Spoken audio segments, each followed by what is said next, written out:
Shalom. In today's video on Jewish law, we're going to discuss a prayer that we say at the end of our morning prayers. It's the SHIR SHEL YOM. The SHIR SHEL YOM is a chapter of Psalms, a parak of Tehillim that is recited every day, has its own parak, has its own chapter. And it's in correlation to the chapter that was recited by the Levium in the Beit HaMikdash. In the Beit HaMikdash, the Levium would stand up, they would recite a chapter of Tehillim, and behind them, other Levium were playing musical instruments. And we say, let's say for instance, today is Sunday, Hayom Yom Rishon, Shebo Hayu HaLeviim Omrim, right, or Omer. So this is what the chapter that the Levium would recite. Now what's interesting, and a lot of people don't know this because many modern Siddurim unfortunately have omitted this, is that on holidays or festivals, for instance, let's say on Pesach or on Hanukkah even, or Purim, they had their own chapter of Psalms that was recited.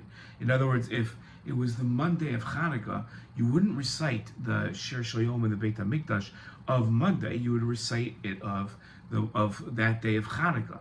Hanukkah has every day the same day, so it's a bad example, but it would be the SHIR SHEL YOM of Hanukkah, and that would be the SHIR SHEL YOM. Now, since it's the SHIR SHEL YOM, there was never two recited.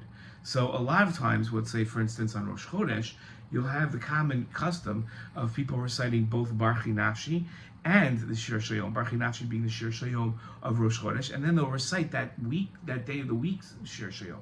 It doesn't really make so much sense, and those that are accustomed to follow the Vilna Gaon's practices recite only one SHIR SHEL YOM every single day, and recite the one that was recited in the Beit HaMikdash, meaning that not necessarily the days of the week if it's a special festival day. Hope that was clear. Shalom.